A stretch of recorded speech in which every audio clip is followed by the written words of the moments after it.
So glad you tuned in. Let the movie talk begin. You're listening to Dudes on Cinema. I am Zander Schaus. I'm talking to my good buddy Jeff Brancham about movies and whatever comes to our mind. His mind wanders a lot. But today, we got a very special guest. We are talking to our new friend, Phil. Well, I guess it's Jeff's old friend. It's my old friend, Phil. You were guys are two of my old... Phil, what year did we meet? 2008. 2008. And Zander? That would be... I think it was 1998. It was 1998. It was. I had just graduated college. Left Magical Empire, right?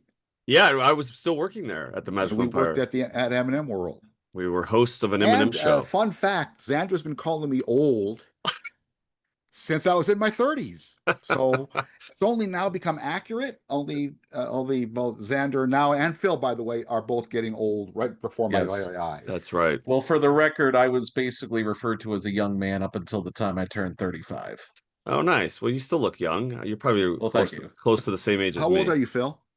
I'll be 42 next month. And Zander, you're staring 50 in the eye. I turn 50 next year.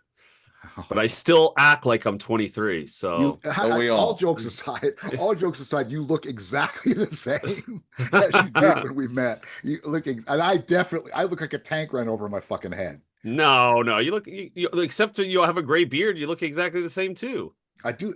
That's the only thing that really was a change. Now I just keep it every day. So, yeah. All right. So Phil's a good friend. He's younger than us, but he likes all kinds of movies that go back in the day. And I will set up. Okay. So I want to say this. Phil comes over and watches movies with me a lot, and he can definitely watch movies with me that I probably wouldn't watch with other people. And the last couple of years, we've really seen a lot of, movies from the 70s, a lot of not necessarily classic movies of the 70s, like Godfather or The Conversation or stuff. There's tons of great movies in the 70s, but we watch a lot of more offbeat movies that I hadn't seen before. The last couple of years we've seen things like, the last thing we watched was MASH. We talked about it on the podcast. Right. How do you guys choose what you're going to watch? What do you go with? That time I asked him to bring it over, because he'll typically ask me to bring some over that we have a discussion that either Jeff has on his list of shame that he's never seen, or it's one that he said, I'd like to rewatch that. And I'm like, well, I have that copy. I'll bring it over. Yeah. I'm sorry. Go ahead. I was going to say, are you like Jeff? You collect a lot of physical media, a lot of DVDs. Oh yeah. Like to my right here, I mean, you can't see it obviously, but I mean, I've got a giant IKEA shelf of both Blu-rays, DVDs, and 4Ks. Plus, in front of me is a giant Laserdisc shelf. So physical media is a huge thing in my life. In fact, tomorrow, I'm attending a convention called Retro Expo Vegas, where there's going to be a ton of people selling old vintage clothing, and I'm hoping to meet up with some people who might be selling some physical media as well. So I'm looking forward to that. This is at the World Market Center tomorrow from about, I think, 10 to 5. And I was originally actually going to ask if you wanted to go, because I mean, tickets are cheap. It's $9. I do want to go. That sounds fun. Hey, if you do, I'll come pick you up. I say let's do it. All right. Well, we'll talk about it after. This is another thing too that I wanted to talk, because Phil, when Jason was here, and that was the one that got trashed, I talked about, and Phil has a lot more than I have, but talked about the celebrities that I had seen at conventions and stuff. And I had a bunch of stories that I told, and those are not going to be on the podcast now because that podcast got messed up. But actually more appropriate with Phil. The best one I did not enjoy Days of the Dead when we went. I only wanted one. I didn't have a lot of money that day. I didn't get the merch that I wanted, and I was more interested in merch. But the one before that, which was the Fanboy Convention, right? Yeah, Fanboy Expo back in 2022 at the Rio. 2022. Fun. And that was where I got Fred Williamson's autograph.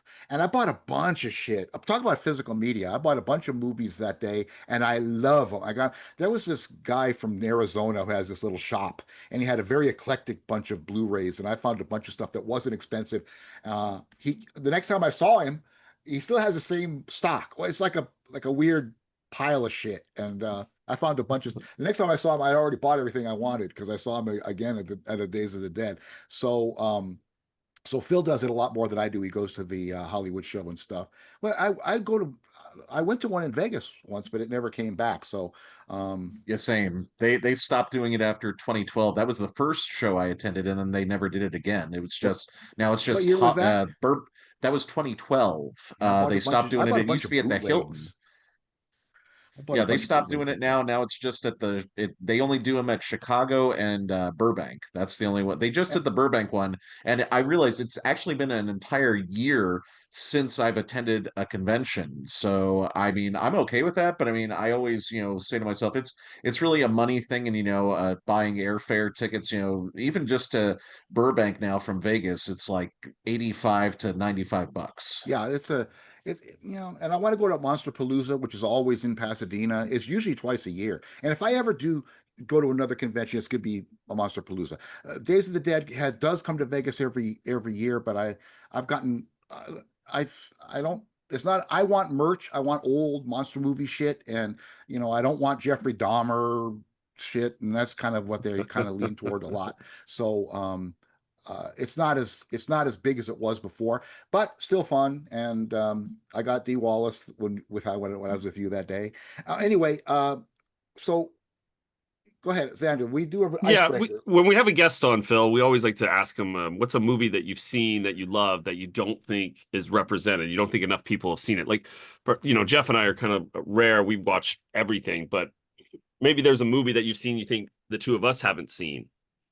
Yeah, there's a bunch out there. I'll name two actually, because one I recently revisited, and one is one that I'm not a huge big fan of the genre. And I noticed with Jeff, you just recently watched Paths of Glory, and it got me thinking about some war movies that I'm into. And I'm into a lot of the Vietnam era war movies because they almost always have a great classic rock soundtrack to them. That's The one right. I really love that was actually a great inspiration for Stanley Kubrick's Full Metal Jacket is a film by Sidney J. Furie from 1978, and it's called The Boys in Company C.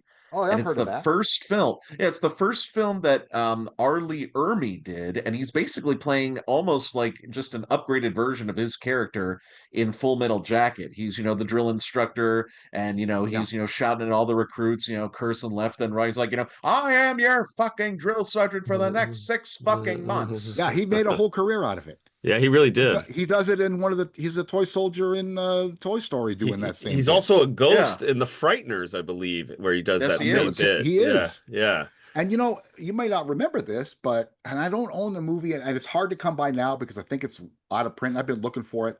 I love Mississippi Burning, and he doesn't play a drill instructor, but he's the mayor in Mississippi That's right. Burning. Yeah, all those people are racist. That was the first movie I ever saw Michael Rooker in, and he is vile, Yeah. vile white supremacist racist in that. What's After crazy that, about Michael Rooker? I know a girl, shout out Sabrina. She does makeup for the Marvel movies, and she was like assigned to doing his makeup. And she said he's the nicest guy in the world. I met him at the Venetian one day. He came walking by, and I said, "Aren't you Michael Rooker?" And he was absolutely flabbergasted that I knew his name. And I shook his hand. He could not have been nicer, but he Yeah. could definitely. Nice. Well, I can't even imagine how many movies that he's in that I do own. But I don't own Mississippi Burning, and I love Lee Ermey. And I heard him also once on the radio show Don and Mike because he was like a tour because his doll, like an action figure of him, was coming out. A drill sergeant. You pulled the string and it made a bunch of drill sergeant. And so he came. I heard him as an interview, and I'd never heard him before. And he was fucking hilarious. And I didn't know he was so funny. I love Lee Ermey. He's also in. He's also in Leaving Las Vegas. He's in tons Yeah. of stuff. He Oh, but he yeah. definitely made a career.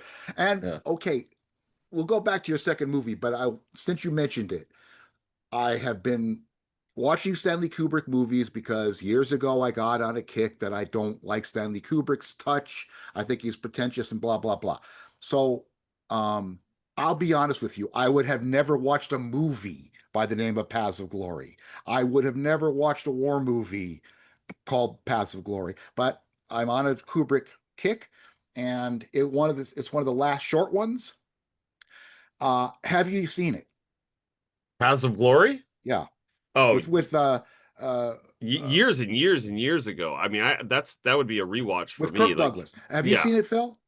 I have. I watched that actually during the pandemic. I rewatched it. I had seen it once back in I think 2011, and then I said, I want to rewatch this one, and I Oh did a my double God. feature of both that and Ace in the Hole with Kirk Douglas. Loved them both. Yeah, uh, I don't like war movies. This has had everything I don't like about war movies in it. It was absolutely gut-wrenching. Um, Out of this world. I love the way it was shot. It was only 88 minutes long. There's not one moment of slack in this film. It's really an anti-war film. I couldn't recommend it highly enough. I absolutely it grabbed me by the lapels in the very first minute, and so the ones I've seen, we've talked about it already, but I've seen 2001, and yes, I made fun of it, and I still have things to make fun of it about, but it was still too good to discount. I thoroughly enjoyed it. I watched Doctor Strangelove, absolutely loved it. And we talked about it the other day, but I mean, one of the things I loved about it was especially President Muffley, because this is Sellers is really fun in that movie because he plays three roles. I I know I saw the movie when I was younger, but I think I just assumed that the president was a doofus and a weak dumbhead, but he's not. The way Sellers plays it, he knows exactly what's going on the whole time. Every question is intelligent. He's not a weak president at all, but his comedy comes from his fact that he's super polite and he's overly polite. And he was the funniest person in the movie, I thought. He was my favorite character, and especially because I didn't expect him to be such a smart character. And he's got the classic line, gentlemen, you can't fight in here. It's the war room. And and it's got that whole scene with, well, Dimitri, yes, I'm just as sorry as you are, Dimitri. We could both be equally sorry. And it's just he is hilarious in that part. And then I watched The Killing with Sterling Hayden. Have you seen that, Phil? It is a good one. Primarily watching it for, I mean, spoiler alert, the ending alone, just when he resigns his fate, after the dog fucks everything up. And I'm Yeah. like, yep, I get that, Sterling. Oh, what's the point? Yeah, it's another one of those. Yeah, there's an actor in it. I'm gonna look it up. There's an actor in it who plays the psychotic guy who he hires to shoot the horse, and he was also in Paths of Glory yesterday. Let me get this guy's. Well, Let me in your get this. in your Phil, like I was gonna ask you, going back, we're going back to the boys and Company C. You said you prefer Vietnam era movies. Do you have like a top Yeah. five? Oh, I mean, There's no way in I'm no gonna watch a particular bunch of order. Vietnam movies. In no particular order, I would say, obviously, Boys and Company C, Full Metal Jacket, Apocalypse Now. I mean, personally, I can watch either the theatrical or the Redux version. I don't care which. If you put it on and it turns out to be the Redux, I'll still watch it, or That's the the one I theatrical. own. Yeah. Yeah. I would also throw in there an older one from, actually, I think it came out the same year, 1978, as Boys and Company C, with Burt Lancaster, called Go Tell the Spartans. That's a lesser known Oh Vietnam yeah, era that's film, but that's it's really good. rare.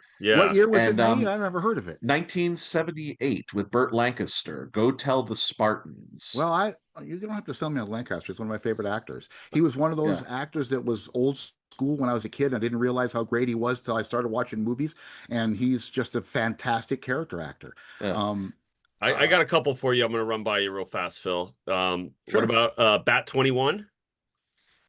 I've never heard of that one. Gene Hackman? That's a great movie. Okay. That's that's a Vietnam movie. Yeah, yeah, it's a great movie. My father was in Vietnam. He's a helicopter pilot. So like Oh, wow. if it's about helicopters in particular or pilots in Vietnam, I'm kind of personally drawn to it. Okay. Good Morning Vietnam. Oh yeah, absolutely. I mean, Yeah, you don't think of that as a Vietnam movie because I mean it's Robin Williams in the midst of this as a DJ. And I associate with that because I was a radio DJ for 3 years in college. And when I watched that movie for the first time, I mean, to see also that it was directed by Barry Levinson at the height of, his fame as a director. And, it was produced by Touchstone, which is owned by Disney. yeah. Disney doing a Vietnam movie. It doesn't, That's you on my never list of hear shame. that. But it was kind of shrouded in, because Robin Williams is such a good comedian and comedic actor at that time. It's like it didn't feel like you said, it doesn't feel like a Vietnam movie until the end. Exactly. And since you haven't seen it, Jeff, I'm not going to spoil it. But man, that movie, it really takes you by surprise. You ever see a movie called Rescue Dawn? No, never heard of that The one. 2006 movie with Christian Bale, Vietnam movie. Excellent. Really? Yeah. Christian Bale. Yeah, it's an excellent movie. Yeah, Well, I I'll recommend definitely it. be coming back to. I've seen Full Metal Jacket before and loved it back then. I'm gonna watch it again because I'm gonna keep watching more Kubricks. I'm loving, absolutely. I guess I'm done with all the short ones because I got Spartacus, which is almost 4 hours, lined up, and Right. I have Lolita lined up, which is not just. It's also just a little after it's in like the early 60s, and Yeah. it is also like 2.5 hours. I can't imagine It is. why. I've been wanting to rewatch Lolita myself. I've Yeah. never seen either one of those, so I'm looking for those are gonna be the next ones I watch when I get a chance. But I gotta be honest, I am loving the Kubricks. I love Paths of Glory. I don't know if I'm going to watch it a lot of times, but it is easily, and considering it's a war movie, you guys brought up Apocalypse Now. You know, I remember the day I saw it. I was still in high school. I saw it with my friend Jason, and at that time I might have been 17, and that movie is ridiculous. Yeah. We saw it. I remember when we left the theater, we walked all the way back to the car and never said a word until I got in the car. I said, "I don't think I've ever seen a better film." I mean, at the time, I don't think I ever had. That's a movie that it's one of those jarring memories of seeing a movie in the theater that you probably weren't really prepared for. And I love Apocalypse Now too. So I like. There's a lot of classics. I know there's a lot of movies. It's just that genre that I find unpleasant, and so I don't necessarily. Are you going to skip Full Metal Jacket because that's a No, I'm war not going to movie, skip Full Metal assume? Jacket. I'm going to watch it. I'm going to watch the ones I've seen before. I like Full Metal Jacket, and I think I own it. I have these two movie sets, Clockwork Orange, and there's like one has 2001, and I think Clockwork Orange, and one has Full Metal Jacket and The Shining, and I can't find that one, but I know it's around here someplace. I think I asked Phil if I gave it to you because I couldn't find it, but it's around here someplace. Have you seen Have you seen the documentary about the making of Apocalypse Now that his wife made called Hearts of No, Darkness? Hearts of Darkness. Yeah, I it's have one of the that. best That's a bonus documentaries feature. ever. Yeah. Amy Yeah. sent that to me. Amy sent that to me on Plex so I could watch it. So I'll watch it. It's incredible. Like the movie itself it's amazing and beautifully shot, and it's epic, like everybody says, and it's just and it's got epic lines, and Robert Duvall, he loves the smell of napalm in the morning. But you watch that documentary and it was so challenging to make. Like I think Martin Sheen had a heart attack. He had a heart attack. He Yeah. did. Yeah. And there's just like crazy stuff. Well, they were snorting cocaine. Oh yeah, as one would do in Vietnam. But they were in the Philippines, and they were using the helicopters, and the helicopters took off to go fight a real war. Like they're in the middle of the sea. Another one.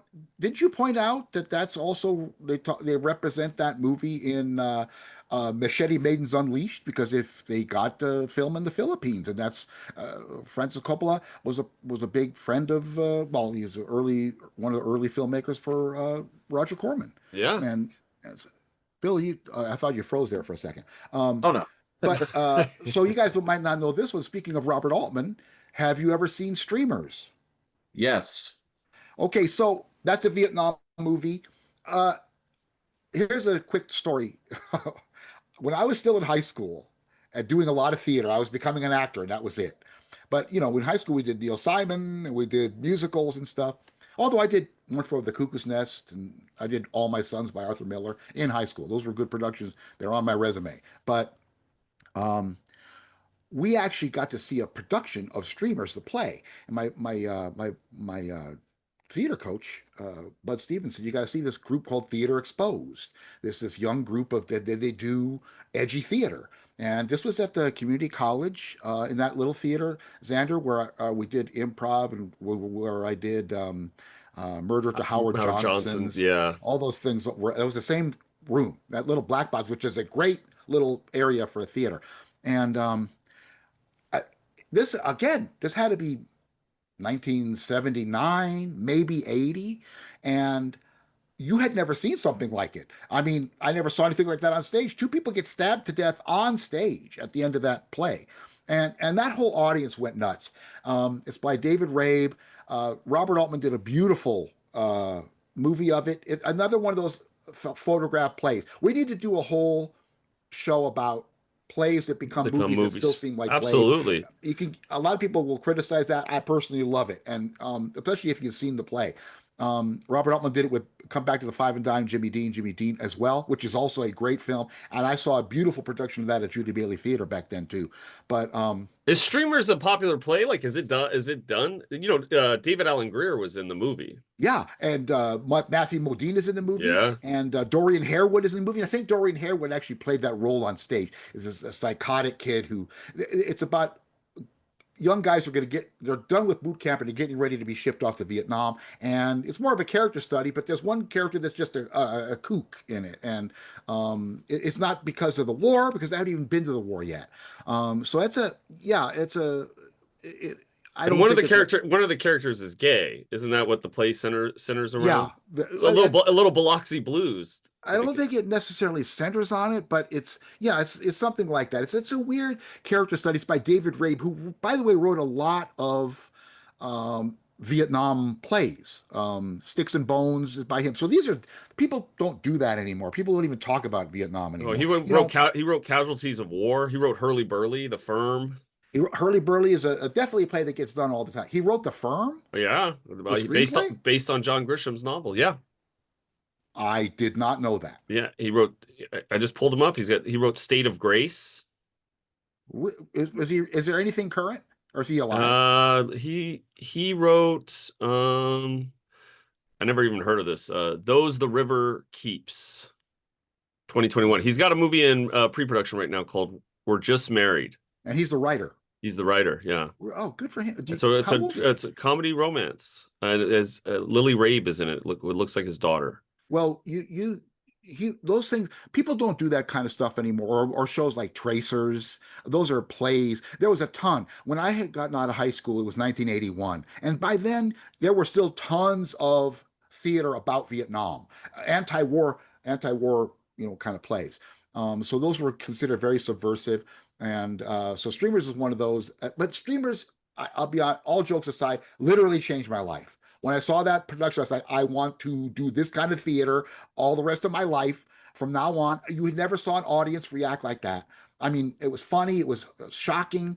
It was, I said, I want to do this. And I did. I started, Boys of the Band was my first show for Theater Exposed, and I did a bunch of stuff for them. I was just a boy, and I couldn't wait to do that kind of stuff. I did Boys of the Band, Elephant Man. We did a lot. I did a whole bunch of theater with them. So yeah, listeners out there, if you want a copy of Jeff's resume, text it's your on there. email Believe me, address. it's on there. Just listen more. Yeah. What Anyway. about you, Phil? What got you into movies? Really, I mean, as a kid, I always say, most kids when they're 3 years old learn how to ride a tricycle. I learned how to work a VCR. He still And he still needs to get that tricycle thing under his belt. I just, I grew up at the height of the popularity of VCRs and, video stores. My local store was called West Coast Video, and they just had a giant selection of movies. And this was back when, video stores used to plaster their windows with these one sheet posters Oh of yeah. films they were announcing, now available on video cassette and coming soon to Laserdisc and available to rent here, where some stores, like, they were having trouble getting copies of these films, because back then, if a video store wanted to get a copy of a video cassette, it was like $90 a piece. So, it's not Yeah. like it was back in the 90s where you had like 8 copies of Jerry Maguire on the wall. You'd have like maybe 2 copies of The Godfather available, and that was it. Yeah. And I just went to the video store every Friday with my mom. She used to push me around in a stroller, and she would rent a bunch of, cool kid films for me and comedies she thought I'd love and laugh at. And I just was always surrounded by movies pretty much my whole life. And it just got to a point where this thought occurred to me, and I thought I should probably tell this story in this podcast. I remember trying to sell my dad on the purchase of a DVD player in 1999. And he said, so, you already watch movies on a VCR. What's the difference? I said, well, now there's bonus features like commentary where the people are going to talk about the making of the movie, deleted scenes that got cut out, trailers and advertising materials, and photo galleries. And he looked me in the eye and just said straight out, so it's a toy for movie lovers. Yeah, well, I was he like, could have said that with a whole okay. different expression. It's a toy for movie lovers. Yeah, Yeah, see, there's but that that was my acting. dad for me because my dad was the type who always wanted me to get outside. He hated the fact that I was inside all the time watching movies. It's like no 14-year-olds spend their days watching movies all the time, and I'm Yes, they like, do. this And they 14-year-old always does. did. That's nothing Yeah. new. Where'd you grow up, Phil? I'm originally from back east from Wilmington, Delaware. And Wilmington, Delaware is the place. I was telling a guy this the other day. He said, so what is there to do in Wilmington except get referenced in Wayne's World? And I was like, well, we are the home of tax-free shopping. So when it's Christmas time, everyone comes to Delaware to do their shopping. But I Really? used to say, when I would go back home and look around to see if there was anything new, there'd usually be one of two things, a new bank or a new movie theater.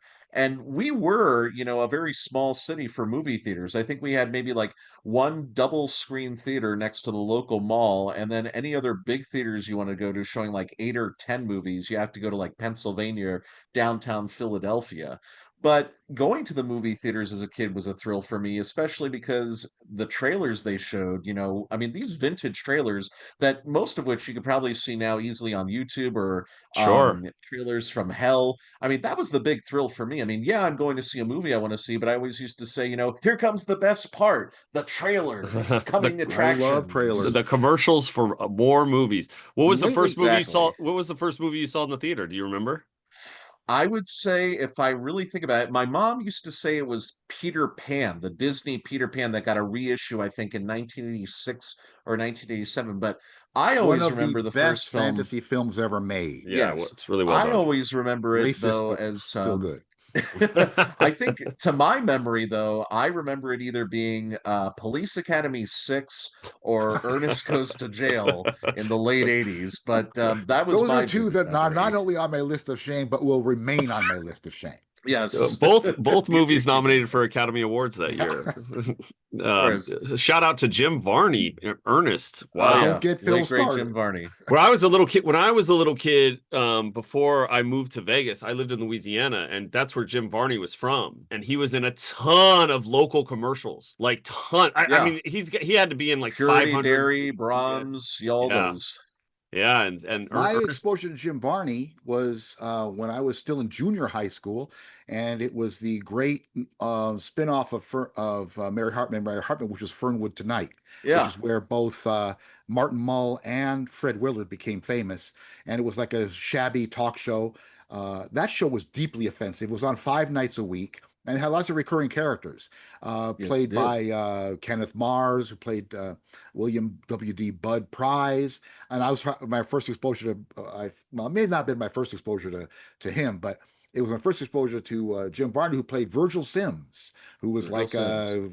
a garage Used car mechanic. salesman, Yeah, he essentially. came in a bunch of episodes. He was really, really funny, and that's Yeah. kind of backwoods kind of character that he did. So it wasn't Ernest, and No. I none of the I didn't watch any of the Ernest movies. You guys will have to talk about that No, because those the those are Ernest. not for me. Those were not. Those aren't good movies. Those are like, but and actually, like it was like Ernest in the Army. Ernest Goes to Yeah, they Africa. were Yeah, massive those are like hits. the But last two. to me, Yeah, it's like Tyler Perry kind of took over for that because I that was was just gonna Medea. say Medea Family took over. Reunion.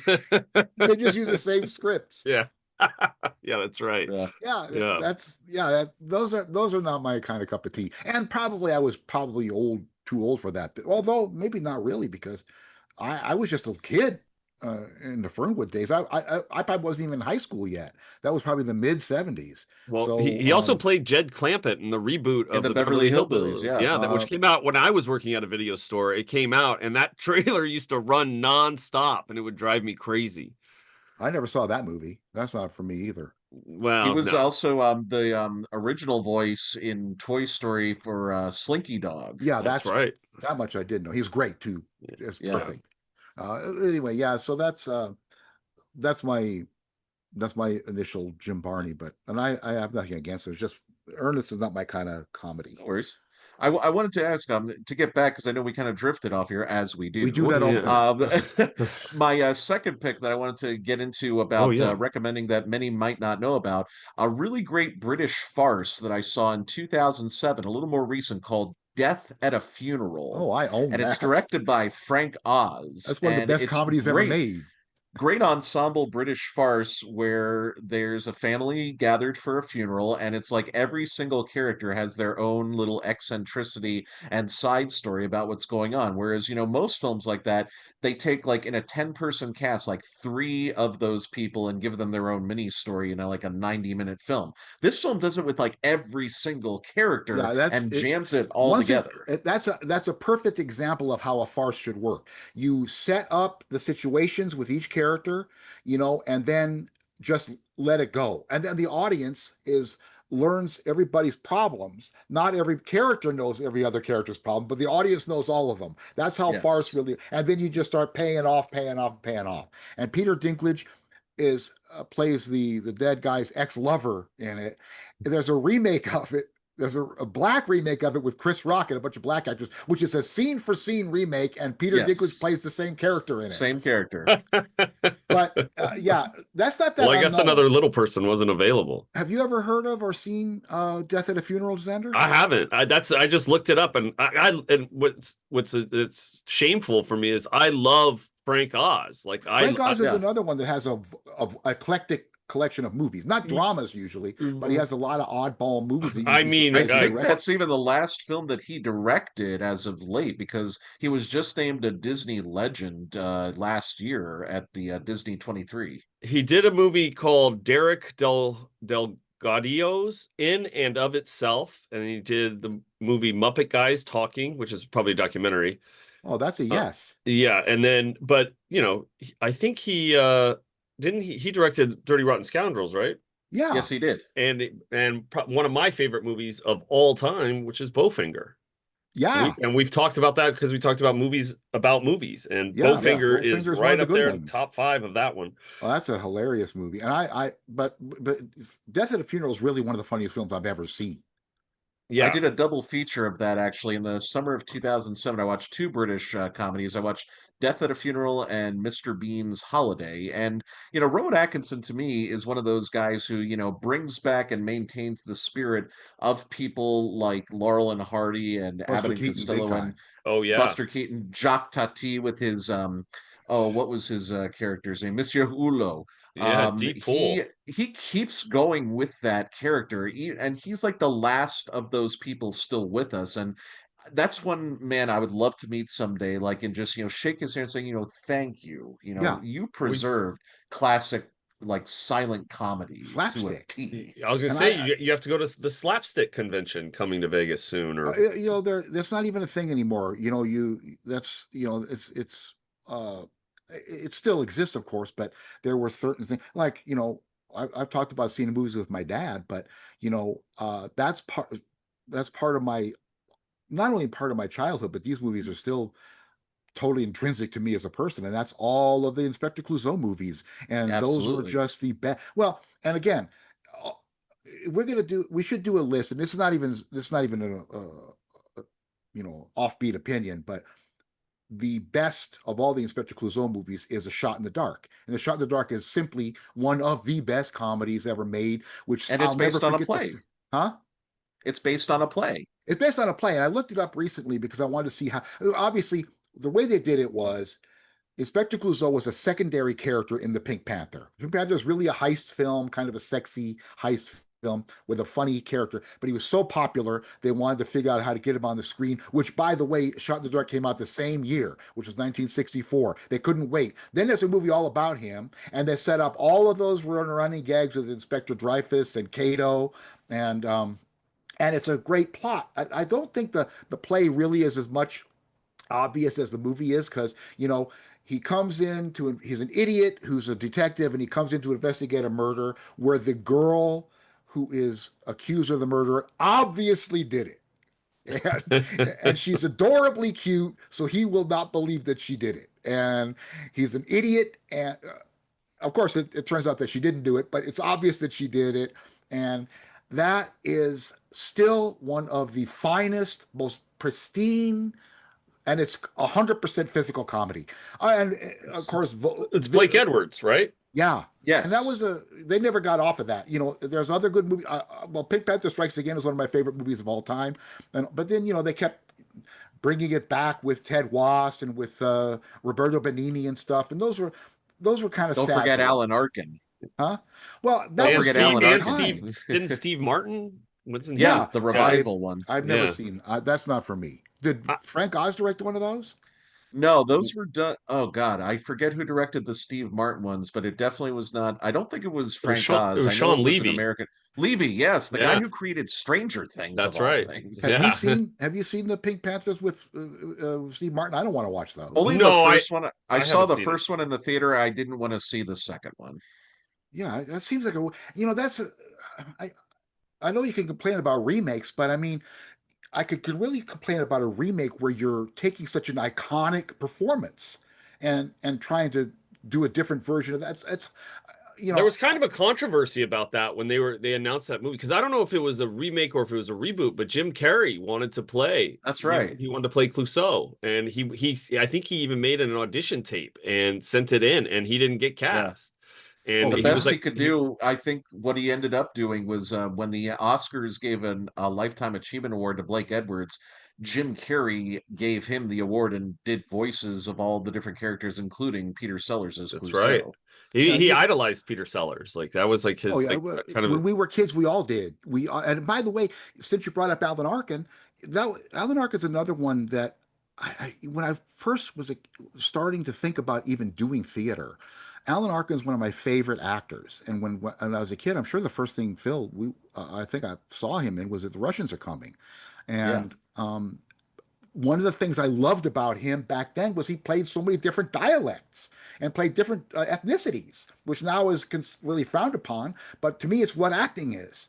I think he gained a lot of that through his time at Second City. You know, a lot of Yeah, people forget he was a member of the Second City like Theater. everybody who ever did comedy did, or I was drama for that. I'm a member of the Second City Theater. Look at that. I'm simpatico with Alan Arkin.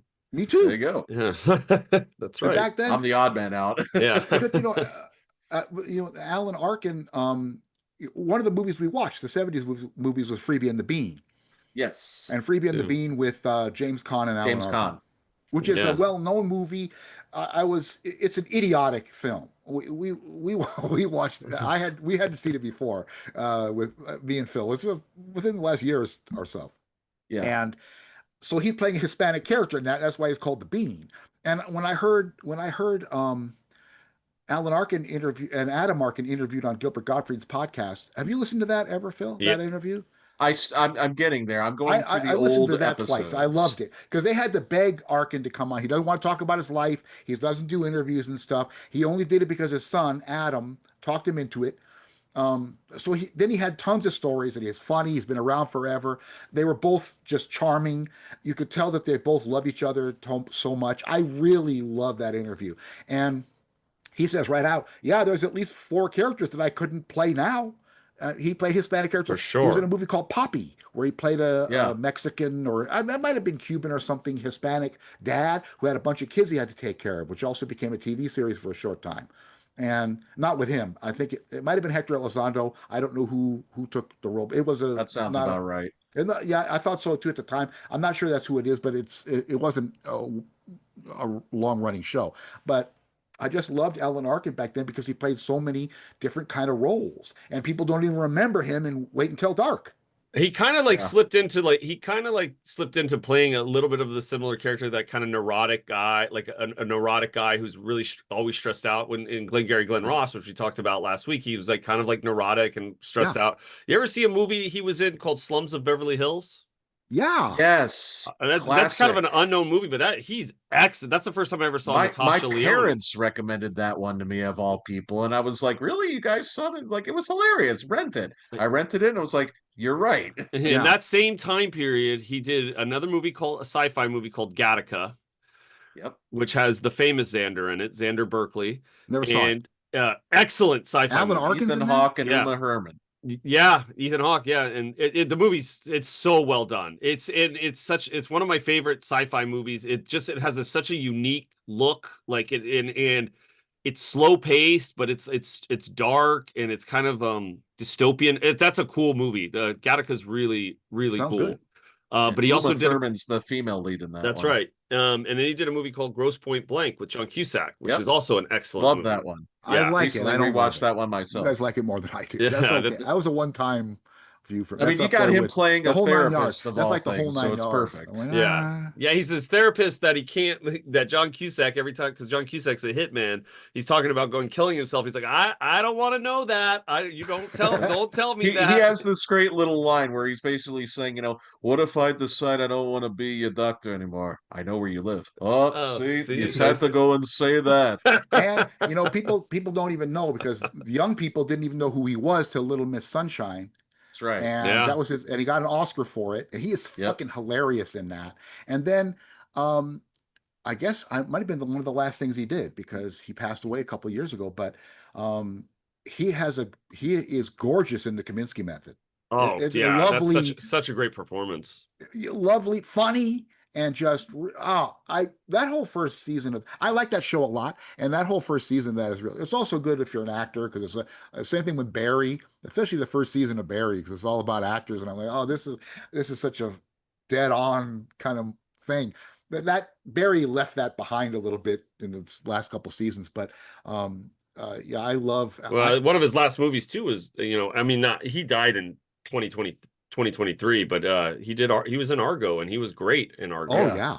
Yeah. Yeah, That was a Yeah. good one. just that's what I mean. Even since I was a boy, back then, Russians Are Coming is one of my favorite comedies still, and again because I saw it as a kid, but because it's kind of a companion piece to Mad. It's a mad world that I love so much.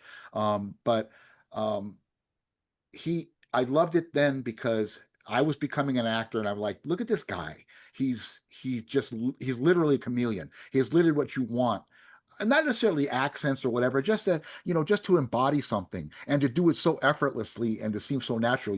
No matter what the movie was, you couldn't catch him acting. And he was just he's one of my favorite and just funny and a sweet man and just a good actor. He also was one of those actors kind of like from a bygone generation where they were just actors. They weren't like also writers and producers and like directors. He was just a really great actor. And another bygone era of that is those guys that was their job. They took roles. Yeah. Jack Warden is a good example. Jack Warden, who improves any movie he's ever in just by being in it. Well, just take every role. And it was his job to come to work. That's it. You hear stories about on Frasier, all these actors. You got John Mahoney, another one of the really great character actors of all time, who didn't even get famous till he was in his late 40s, early 50s. And he did his job and went home every night. Everybody else he's one of those Steppenwolf actors. He did a lot of, a lot of theater, a lot of Mammoth plays. He did a got lot of noticed, Sam Shepard. Especially, I need to find if there's on YouTube, but I saw him the first time on the televised version of House of Blue Leaves by John Guare with Swoosie Kurtz and him. And I think that those roles initially on Broadway were played by Harold Gould and Katherine Hellman from Soap. They originated those roles in John Guare's House of Blue Leaves. If there's ever she plays a crazy character named Bananas Shaughnessy and Swoosie Kurtz. They both really became famous from those Broadway roles or off-Broadway roles. And I saw it on TV. It might have been on PBS or something, but I've been thinking, I just remembered it for the first time. I need to see if the House of Blue Leaves, the one that they were in, that must have been in the 80s. Oh yeah. Yeah. He was in Say Anything. I remember him as he was the dad in Say Anything. Ione Skye's father. Yeah, that's right. And that's what brought him attention. See, it's always funny to see that. Like another one of my favorite character actors since the dawn of time is Dan Hedaya. Oh, I love him. Yeah, I do too.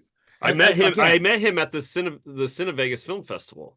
Did you? Yeah. He was there promoting a movie. I can't remember what it was, but he was there, and I think he was there with Dennis Hopper. They were like very good friends. Oh, that's cool. Yeah, it was cool. And I had those VIP passes because my dad was a film pilot, and at the time, and the company would get these platinum passes, so I got to go backstage. I met all kinds of people. I met John Ritter.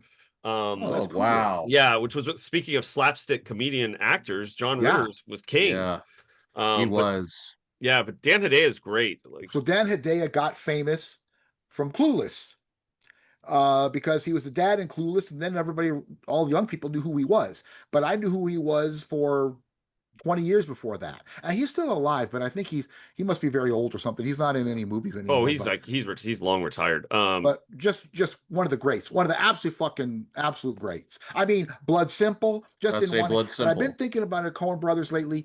So I'm gonna probably I watched that a couple of years ago, but it feels like recent. But I love him in that, and I love. Well, speaking of Coen Brothers, John Mahoney was in Barton Fink. Oh yeah, he was. Yeah, so I haven't watched Barton Fink for a long time. yeah, I wasn't Dan Hedaya, was he in Quantum Leap? Oh no, he wasn't Not the as a main. regular. No, That I thought was. I thought he did an episode of that. Maybe He an might have done episode. an episode. Uh, who was the guy on Quantum Leap besides Scott Bakula? Dean Stockwell. Dean That's Stockwell, right. yeah. So that's probably what I would mistaken him for. Oh, okay. Yeah. I could see that. Yeah. Yeah, but he's just one of those. He's also in Alien Resurrection. Dan Hedaya. Anyway, good for him. It's interesting to see how that happens, because I've always loved actors. I mean, I knew who Frances McDormand was because of Hill Street Blues, and she wasn't even she hadn't done a movie yet. And after that, I knew who she was already, because I love actors, and I found out a lot of actors on shows like that, and I just love watching character actors. That was before she won 3 Oscars. So yeah, well, now she's the new Meryl Streep. She wins everything. She wins everything. Yeah. So yeah, I can that's what I mean. You talk about somebody like Alan Arkin or Dan Hedaya. I can't get enough of that shit. I love actors like that. Oh yeah. Well, especially if they have like a really long career deep into their 80s, like, I mean, I know like a lot of actors like Gene Hackman retire, or Jack Nicholson is pretty much retired. Like, yeah. But well, I look at here's one for you, Linda Lavin. Okay, yeah. Linda Lavin just passed away, and she's been in a ton of shit recently. I mean, we tested during the pandemic when we were doing work of Television City. We tested a show called Be Positive, which had 2 seasons. It wasn't very good, but she was on that whole show, and that was just a couple of years ago. She was on Elsbeth, and then she's on that new show, Modern Mid-Century Modern. Mid-Century Modern, which I wish was funnier than it is. I want to like it. They say it's like supposed to be like a gay Golden Girls, which frankly I just think that's the Golden Girls. Golden Girls already a gay Golden Girls, but the thing about Golden Girls, whatever, that show's fucking funny. Yeah. And so I've only seen like 2 or 3 episodes. Maybe I don't give it enough of a chance, but it's not that great. But she's on it, and she passed away after the first season of that. And then she must have been working up to the last fucking minute. She had lung cancer. Pretty much. Yeah, she has a movie. She had a movie coming out this year called One Big Happy Family. I love this woman. Yeah, she's great. Amazing. And there's a show that doesn't hold up, is Alice. I mean, right. I liked it as a kid, but it's awful. And the best episode of that show is awful. But she's a pro. And a lot of Broadway and stuff. But you got to hand it to somebody who liked that. She was. I've seen her in Mid-Century Modern, and she's really, really good in it. She's really funny. She's one of the main characters. She was probably going to always be in it. But I'm not sure that show's really. You ever see a movie she was in? It's a David Wayne movie called Wanderlust. No. Yes, I've seen that. Paul Rudd and Jennifer Aniston. A really, really funny movie. Like, kind of, Justin Theroux has a monologue in that movie that is hysterical. But I don't know that movie at all. I saw it's that like a sex commune. Yeah, it's like a sex commune. But I saw that movie. A friend of mine was working for David Wayne, so I went to out here on the one of the studio lots in Burbank, and they did a pre-screening, and Jennifer Aniston was there. And so was David Wayne, and he got up and he talked before the movie. And the movie was... Is he the director? Because I don't know David Wayne. You know who he is. Yeah, he did the show... The State. Oh, God. The State. He also did a show called Stella. He's the guy who basically is responsible for people like Michael Ian Black, Harry Kenny Ken Silver, Marino. Ken, all Ken, these people who've been in like a lot of like oh, he also, I think, I don't remember if it was him, but did he do Party Down?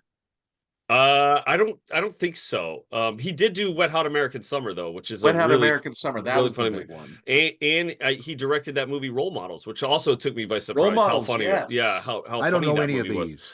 Those are I mean, really Wet Hot American Summer, because Xander, you've been pitching that movie to me for like 20 years and I still haven't watched it. I would say another one I'd like to pitch to you if you ever get a chance, Jeff, because it's a great satiric take on religion. The 10. It's yes. all these short stories about the 10 Commandments, and Yeah, David Wayne did that one. yeah, he did. That's actually a good. You got to get on board with David Wayne. Maybe it sounds like I do. I don't know any of this shit. Yeah, I never he's heard of any of these films. yeah. I mean, Wet Hot American Summer was one of the That funniest I've heard movies of. ever. Yeah. Anyway, yeah, we went to a pre-screening of Wanderlust, and it actually, the cut that they showed there was like, it was like a pre-cut. The cut that's out now, it's way different. I actually think it was funnier back then, and some of the stuff they cut out, I think they had to cut out because Jennifer Aniston did nudity, and I think they cut her nudity out. Wow. Which I brought that up to her at the end of the screening. I was like, "Hey, this is the first time I got to see you do nudity." No, I didn't talk to her. But yeah, you should. Role Models is really funny. The 10 is really funny. He's great. He has him and all those guys that you just mentioned. They have a band called Middle Aged Dad Band, and they I've do heard like they had a band. I didn't know that was the name of it. yeah, and they're pretty good. Ken Marino is the singer, which is Okay. he's really funny. But anyway, yeah. So get on the Wanderlust. I highly recommend it. It's a good comedy. I don't know if it like holds up. But How old yeah, is it? I haven't rewatched it. I saw it in the theater, but I never rewatched it. I think it was 2000. It's got to be since I It moved was out. like 2012. 2013. Yeah, 12 or 2012, 13, 13. Yeah, you're right. You're right. Yeah. Yeah, it's funny. It's a really funny movie. Jennifer Aniston does. I find like her comedies like The Good Girl and like kind of her like when she does like a smaller independent comedy, she's really funny in it. Who's that? Jennifer Aniston. Well, I know it was an independent comedy, but in Horrible Bosses, she is fucking hilarious. Yeah, she was Yes, great. she is. And that whole movie killed me. That was one of those movies I watched twice in one day because it had me rolling on the fucking floor. It is a great one. Yeah, It is. Did you ever see We're the Millers? No. Yes. Jason Sudeikis. I saw that one. Funny I movie. feel like I might like it. No, that's a funny movie. Another one of those movies where it looked like a family comedy. I'm like, oh, I'm not gonna like this, but that movie's really funny. Far from a family comedy. Yeah, very far from. But horrible bosses is a good one. But if you've never seen The Good Girl, that's a good movie too. I think it's Mike White. It is. Yeah, it's a cool like kind of small indie comedy, and she's really funny in it. It's her and Jake Gyllenhaal. That's right, and John What year Carroll is Lynch that? is in it. 2002. Ah, Phil, look at you. Yeah, 2002. Yeah, Mike White wrote it and Miguel Arteta directed. Oh, that sounds good. That sounds like something I would like. I like Mike White. Now he's all White Lotus. White Lotus all the time. You watch that? I watched the first 2 seasons. I thought it was good. He's great. I mean, just watched the first School of episode Rock. the first School one. of I Rock liked was it, but I good. never, huh? School of Rock is good. He's great. I Orange saw County. Yeah, Orange County. I saw his first movie, Chuck and Buck, at I still need to the see film that festival. one. Yeah, cool movie. But I saw it at a film festival, and I was like, who is this guy? Yeah. Yeah, Mike White's had a career. You'd be surprised. Like he wrote Pitch Perfect. Like he wrote Migration, that animated movie. He wrote Despicable Me. Yeah. It's he interesting wrote one of them because he's got such a weird edge, but then he's got because School of Rock is a delightful, sweet movie. It really, and he must have made. It's funny, but it was the It's got one heart. movie really that taps into Jack Black. Yeah, it was like a perfect movie for him. It was. I think nothing against Jack Black, but I think I've seen everything he could possibly do, and that's the best thing for him. Oh, School of Rock. Yeah, I mean, He's in his element in that one. It's the movie was written for him, but Mike White didn't direct School of Rock. Richard Linklater did. Yeah, Linklater, right. and But Mike White's in it. That I Yeah, did and know. wrote it. Mike White wrote it. Yeah, that's a really entertaining movie. I saw that in the theater too. Yeah, there's some funny was scenes with Sarah Silverman in that movie, if I remember correctly. There are. Yeah, that was a Yeah. cool movie.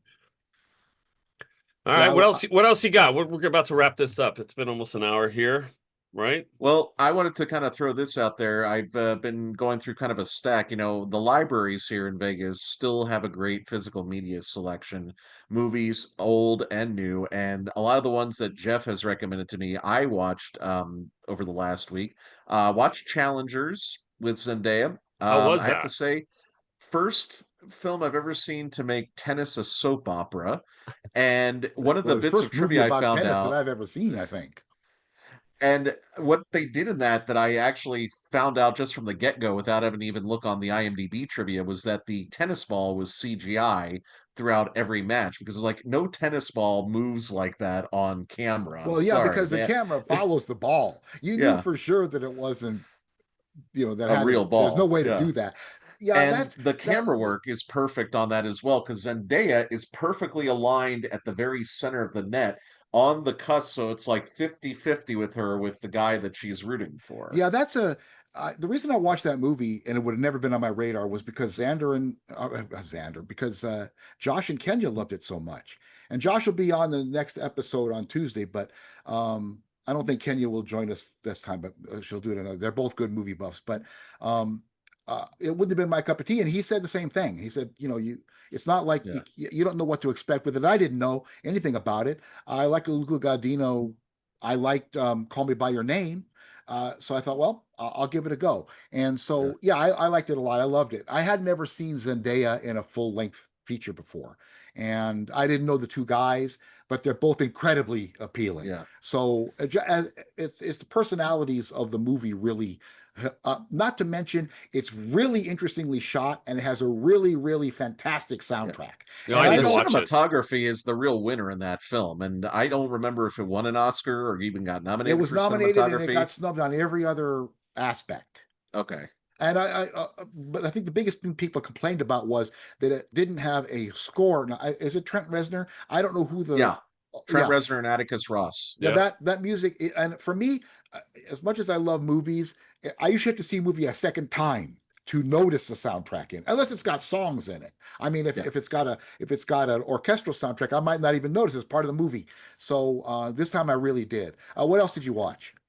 Any Midnight in movies we Paris, talked which about on I the absolutely podcast? loved. What's that? Some of which you've talked about on the podcast, some of which you've recommended to me when we've hung out. But Midnight in Paris, I Oh just yeah. watched for the first time. It's been almost 15 years now since that came out. Freaking loved it. Oh I yeah. applauded after it was done. I cheered and laughed when I saw what happened to the detective Yeah, ending up in freaking Roman times. that's in the top five Woody Allen Yeah. movies. I I, was like, by the end of it, I was like, Annie who? Like, Oh no, fuck Annie it's not Hall. better than Annie Hall, no, it's funny. I was good. You said there's but it never been a is great. you've never seen another movie about tennis. I was going to bring up Match Point, which is also Well, Woody Match Allen. Oh, Point, yeah, I've oh, never watched that one, but I mean, I have heard that most people have said like this is the first film to really make tennis such a dramatic piece. oh, I love Match Point. Matt, I think didn't we see that in the theater together? No, you told me about it. Yeah, I think I that's right. rented it and now I own it and I Yeah. fucking love it. I forgot about it. And it also has I don't want to go down to this level, but there is a makeout. Who's the actor in that? John, Paul like John, Bettany, yeah, Paul Bettany's in it, but it's John Reese. It's John. Davies, Yeah, what's that or guy's name? John Rhys Myers That's it. from John that Reese. yeah. Okay, Yeah, John Jonathan Rhys Rhys Myers and Myers. Scarlett Johansson, one of the three Woody Allen movies she was in, and they have like a makeout scene in a field That's where it's right, and raining and they're it's getting raining. wet. Yeah, It's fucking hot. you can't. There's some real twists in Match Point, and I don't want to That's not a spoil it for you, comedy. Phil. No, that is not a Okay, comedy. That is a thriller. I'll add that to the list next time I'm at the Yeah, that's a library. top-notch Woody Yeah. Allen. And Okay, we mentioned Blue Jasmine the other day, which I had forgotten about because Kate I Blanchett, was, right? huh? Kate Kate Blanchett, who won an Blanchett, Oscar for it. yeah. Actresses win Oscars in Woody Allen movies That's right. all the time, and she won an Oscar for it. And the reason we brought it up is because Sally Hawkins is in it, and I just saw her in Bring Her Back, and she was so great in that. And I was trying to remember, and I'm going to watch Paddington because she's the star of that because I like Sally Hawkins and I loved her in Bring Her Back. I think she might be Oscar bound even for a horror movie like that. It's so good, but uh Blue Jasmine is one you don't remember, which is also not a comedy at all. And but Midnight in Paris is probably one of Woody Allen's best films. It's one of the sweetest, beautiful, just delectable. Yeah. you notice we've talked about it before, where Alan doesn't like to reshoot scenes. He usually just Yeah. gives everybody one shot, one take, and that's it. And you could tell in that movie that in the past characters, the characters that are the fantasy characters, those scenes don't seem improvised. But the other scenes that are in real life with Michael Sheen, and who's the girl in it? Which one? In Midnight in Paris, who's the girl in that? Oh, it's Rachel McAdams. Yeah, those scenes seem a little more improvisational than Yeah. the fantasy scenes. Yeah. But yeah, wonderful movie, beautiful, absolutely beautiful. Yeah. Yeah. Another one I just wanted to throw in real quick, because this is one, I originally wanted to see in the theater with you, Jeff. Ended up watching the extended cut, and it was like, well, I don't know what's extended, but it's good. Nosferatu. Oh Oh, yeah. yeah. Oh yeah. Yeah. I think that was the first Robert Eggers movie I've actually watched too. You never saw The Witch? I have not. That's good. I have not seen the light. I want to see the Lighthouse. I haven't seen the Northman. It's hard to either. recommend The Lighthouse because that's a very It really off-putting is. film. Well, Nosferatu, it wasn't like, Well, yeah, it wasn't no Midnight in Paris. Nosferatu is. I saw that with Josh in the theater, and that movie really immerses you in a very sickening world. Yeah, it does. It really Great. does. Eggers really does that. I mean, and The Witch does it too, where you're just every aspect of it is the period. It's just The Witch is one of my favorite horror movies, especially in the last few years. Nosferatu is absolutely stupendous. But you can see where people, it wasn't for everybody. That's Yeah, we'll leave it at that. And one person I was noticing has been popping up everywhere now is Nicholas Hoult. I went to the gym the other day and I looked up on the TV and they were showing Mad Max Fury Road, and I look and I'm like, holy shit, I forgot Nicholas Hoult is in this. That we have guy has had been this in conversation movies about since, this guy. He's in every movie all of a sudden. Yeah, I would not be surprised if he gets nominated in the next 2 years, but he got his start in like 1999 in the film About a Boy with Hugh Grant when he was 11 years old. Zander and I have a little story about a Boy. Oh, really? Well, it's just because this was the beginning of my not liking war movies, because after Saving Private Ryan, everything was a war movie. Black Hawk Down and We Were Soldiers, and I don't like those movies. I saw them in the theater, and we went to see Wind Talkers with Nicolas Cage. It's a John Woo film. Yeah. And we were really in the mood for John. I love John Woo. At the time, I was really a John Woo fan. And we got stoned. And sometimes that part. And when the movie started, I'm like, I don't want to watch a war movie. And the movie was already on. We were in the theater. And I said to Xander, what theater was that in? Was that the Red Rock? No, that was we were able to go right into another. I we went. I think it might have been the Palms. Maybe it was in the Palm, because we were watching that movie, and it's on like 10 minutes, and I said to Xander, I don't want to watch this. Yeah. I mean, I was stoned. I didn't want to be upset. Those movies are upsetting. And it was super violent right out of the gate. Yeah, like it was like. And John Woo movies are violent, but this is going to be a war movie. It's not going to be like your Face Off or Hard Boiled kind of fun violence. It's John Woo's motherfucking war. Yeah, and I that's not really my cup of tea. So he said, well, About a Boy is in the theater next door. So we went over and saw About a Boy. We were charmed by it. Wow. That's a great transition right there, from Wind Talkers to About a Boy. It was a perfect. What a great double feature. Yeah. Yeah. So if we had stuck it out for Wind Talkers, I wouldn't have been the same after that. I'm sure. Yeah, definitely. You would have had PTSD. Yeah, I would have PTSD. I mean, as bad as the soldiers. So anyway, that was all right, guys. That's been about an hour. Speaking of about something, I enjoyed it. Phil, great to meet you. It was great. I did likewise, and I was adding you on various social media, so in case you're like, who the hell is this guy? No, that's great. Yeah, okay, cool. And I got a chance to talk to my two of my favorite people. Yeah, thank you so much. We'll do this again, Phil. We'll have you on. We'll have you on again. All right, looking forward to it. We'll see you next week. All right, we'll see you guys later. Sun eyes creeping over the San Gabriel Hills. Another Tuesday morning, time to get our thrills. Zander and Jeff